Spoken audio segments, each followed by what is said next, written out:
सप्ताह 5 यीशु क्रिस्त का ज्ञान। दिन 31 यूकरिस्ट।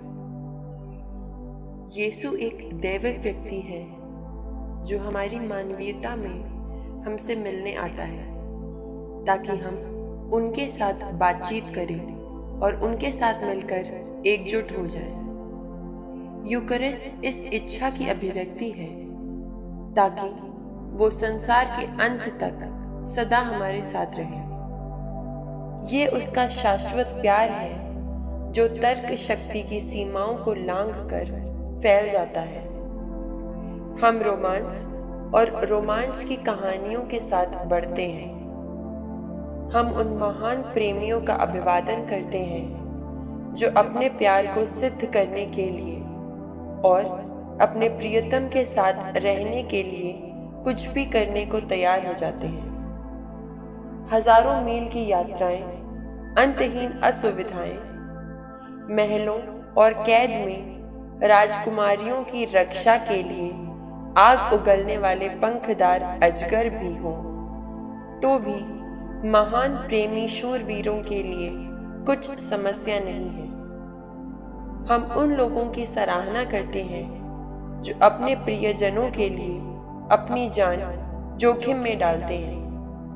ये एक विशेष प्रकार का पागलपन लेता है ताकि कोई किसी व्यक्ति के प्रियतम के लिए भोजन बन जाए। इस तरह के कार्य को पूरा करने में सक्षम होने के लिए ईश्वरीय शक्ति की जरूरत होती है। ये ईश्वर के प्यार का पागलपन है।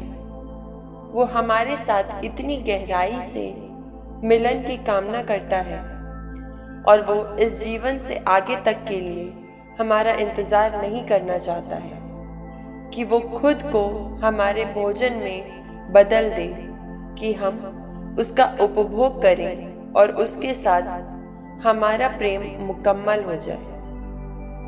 मेरी आत्मा के लिए यीशु का पहला चुंबन कितना प्यारा था।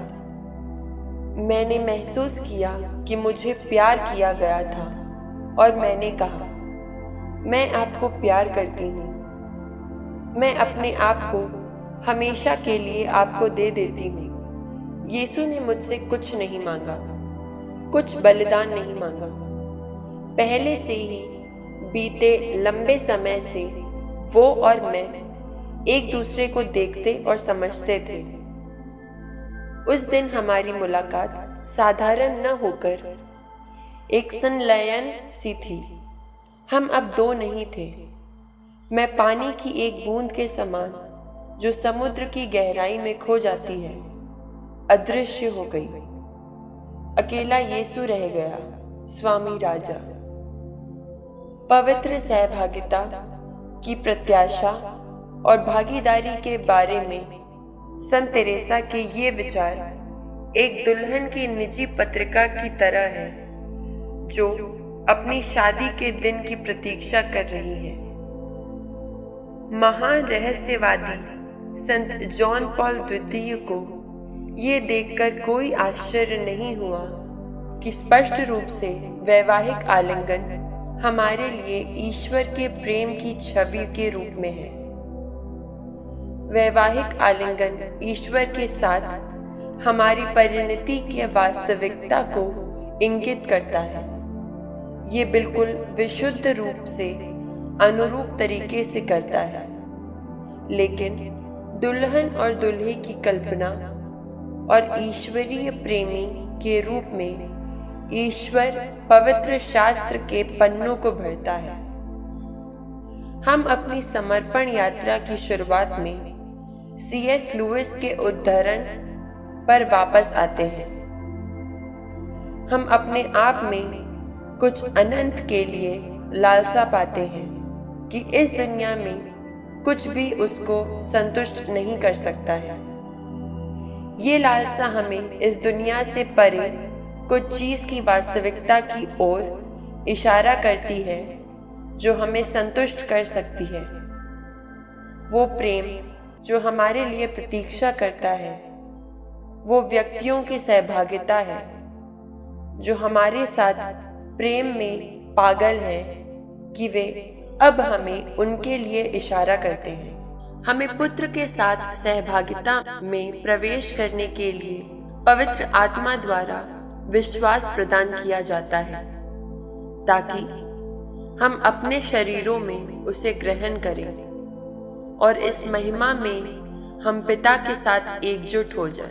हमें अपने दिलों और मनों को परम प्रसाद में यीशु को उचित रीति से ग्रहण करने के लिए तैयार करना चाहिए, जैसे संत जोसेफ को बेथलेहम की दीन और गुप्त परिस्थितियों में तैयार किया गया था। मरियम वो पवित्र मंजुषा थी जो पूर्ण रूप से लौकिक पात्र थी, जिसके अंदर शाश्वत प्रेमी निहित था।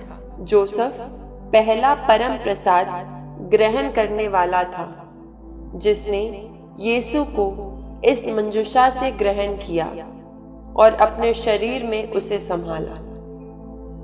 कई लोग सोचते हैं कि इतिहास एक घटनाक्रम है जो महाविस्फोट से प्रारंभ हुआ और दूसरे आगमन तक जारी रहेगा। इसके विपरीत इतिहास एक चक्र है जो इसके केंद्र से बाहर की ओर एक तालाब में फेंके गए पत्थर की तरह तरंगे परावर्तित करता है। समय और स्थान के ताने बाने में जो व्यवधान है वो यीशु है, और वो समय देह धारण का है। जब स्वर्गदूत के संदेश के समय ईश्वर मनुष्य बना, तब समय शुरू हुआ। उस समय मरियम और जोसेफ ने अपने विवाह में क्रिस्त की उपस्थिति को वास्तव में ग्रहण किया,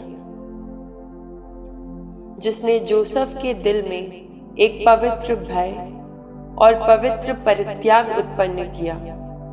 जब उसने उस भय में रहते हुए हाँ कहा। क्या आप उस अद्भुत पूर्वाभास की कल्पना कर सकते हैं जो मरियम और जोसेफ ने यीशु के जन्म लेने से पहले महसूस किया? ईश्वर जो अनंत है, कालांतर में एक सृष्टि बन गया। नस्ल में छुपा हुआ दैविक वैभव जो मानो किसी भी विश्वास न करने वाले को धोखा दे रहा हो। जोसेफ ने बच्चे को थामा, ये जानते हुए कि वो ईश्वर को थाम रहा है। हे संत जोसेफ, परम प्रसाद में उसी पूर्वाभास और विस्मय के साथ यीशु को ग्रहण करने में मदद कीजिए, जैसा कि आपने बेथलेहम में उन्हें ग्रहण किया था। भले ही वो लौकिक रूप में एक आकृति के रूप में हमें दिखता हो, विश्वास की आंखों से उसे और ईश्वर की महिमा देखने में हमारी मदद कीजिए, जो हमारी खातिर छुपा हुआ है। इस समझ के साथ हमें उसका उपभोग करने में हमारी सहायता कीजिए कि समर्पण प्रार्थना के प्रत्येक क्षण में हमारे लिए अपनी लालसा के कारण वो स्वर्ग से उतरता है।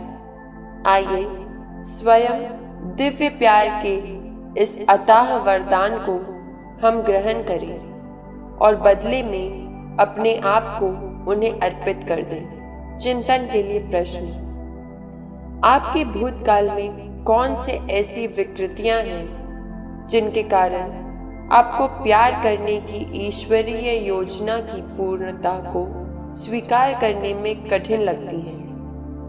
आप परम प्रसाद में उसे ग्रहण करने के लिए किस प्रकार तैयार करेंगे कि अपने स्वयं में से अपने लिए कुछ भी न छोड़ें, ताकि जिसने आपको पूर्ण रूप से अपने आप को दे दिया वो आपको भी पूर्ण रूप से प्राप्त कर सके।